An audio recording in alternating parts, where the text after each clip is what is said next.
Welcome to your outpatient therapy. This is the Daniel Natal Show.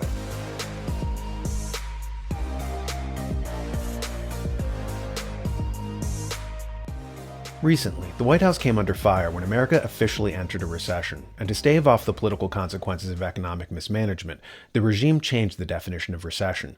This totalitarian habit of engaging in language manipulation is a staple of the political left, with memes coming out about how they've changed the definition of vaccine, the definition of woman, the definition of recession, etc. In the 1700s, French diplomat Talleyrand said, "An important art of politicians is to find new names for institutions under which old names have become odious to the public."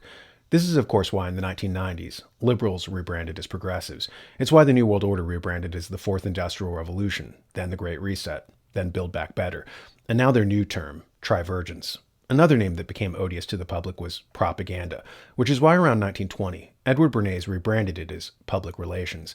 Nevertheless, he had the good taste to publish an early book under its real name, Propaganda. I was just reading it, and an interesting thing jumped out at me. When Bernays was praising women's groups for using propaganda to effect social change, all the names of the women he mentioned were married to the financial oligarchs of the time. Like in this excerpt, pay special attention to the name Frank Vanderlip. Listen here. Chapter 7. Women's Activities and Propaganda. Women in contemporary America have achieved a legal equality with men. This does not mean that their activities are identical with those of men. Women in the mass still have special interests and activities in addition to their economic pursuits and vocational interests. Women's most obvious influence is exerted when they are organized and armed with the weapon of propaganda. If the suffrage campaign did nothing more, it showed the possibilities of propaganda to achieve certain ends.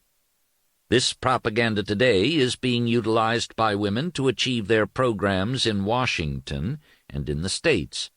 In Washington, they are organized as the Legislative Committee of 14 women's organizations, including the League of Women Voters, the Young Women's Christian Association, the Women's Christian Temperance Union, the Federation of Women's Clubs, etc.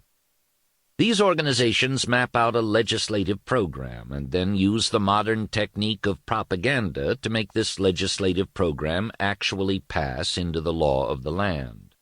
Their accomplishments in the field are various. They can justifiably take credit for much welfare legislation.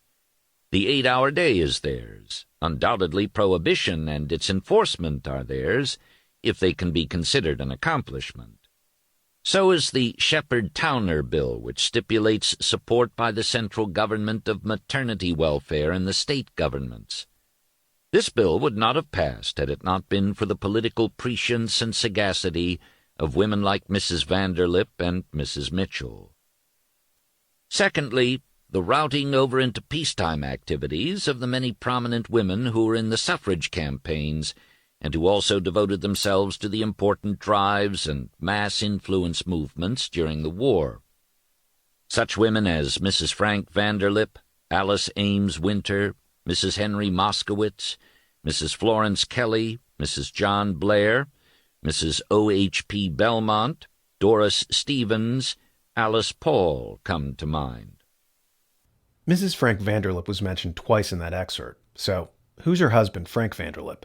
According to Nomi Prinz's book, All the President's Bankers, Frank Vanderlip, vice president, then president of National City Bank, 1909 to 1919, assistant secretary of the Treasury under McKinley, worked with Nelson Aldrich on Aldrich Plan, early friend of Wilson, later distant.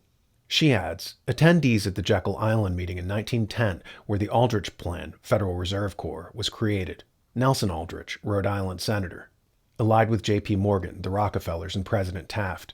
Abraham Piet Andrew, Assistant Secretary of the Treasury. Henry Davison, secret partner at J.P. Morgan. Benjamin Strong, head of J.P. Morgan Bankers Trust Company, later served as the first head of the New York Fed. Frank Vanderlip, noted earlier in Bankers. So the Mrs. Frank Vanderlip that Edward Bernays praises as a change agent was little more than a cat's paw for her husband.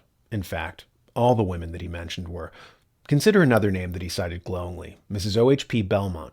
Of Mrs. O.H.P. Belmont's husband, Wikipedia says, Belmont was born on November 12, 1858 in New York City, New York. Oliver's father was August Belmont, a Hessian Jew who came to the United States in 1837 as an agent for the Rothschilds, and accumulated enormous personal wealth. The oldest race in the Triple Crown, the Belmont Stakes, is named for August. So the Belmonts came over to America as agents of the Rothschild banking cartel. How about another name that Bernays mentions, Mrs. John Blair? Of her husband, Wikipedia says that he was an advisor to President Franklin D. Roosevelt and to Treasury Secretary Henry Morgenthau Jr. Several letters and notes exist in company archives, including a letter from Franklin D. Roosevelt, a few from Henry Morgenthau Jr., and others from Charles Merrill of Merrill and Lynch, Supreme Court Justice Robert H. Jackson, one of Blair's very close friends, and others to support his entry. Well, you get the drift. Social change wasn't happening organically. It was being ushered in by the financial class. The very same people who hijacked our economic system were trying to manipulate our social system. Even Bernays himself was guilty of this. Note the dedication to his book. Propaganda by Edward Bernays. Dedication to my wife, Doris E. Fleischman. He calls his wife Doris E. Fleischman. Well, why isn't her surname Bernays, if that's what her husband's surname was? Well, as it just so happens, Doris E. Fleischman was a founding member of the Lucy Stone League, a group which encouraged women to keep their names after marriage. She was the first married woman to be issued a United States passport in her maiden name, Doris Fleischman, in 1925. Well, you get the point. The social changes that were happening in America were not organic, and they were not coming from the grassroots. These were oligarch social changes, just like what we're watching unfold now. Straight from the New American Magazine, the essential news source for freedom-loving Americans, we bring you Beyond the Cover, where influential contributors to the magazine's print edition join host Gary Benoit to discuss their articles, often offering important insights not found in the articles themselves. Head to thenewamerican.com to learn more.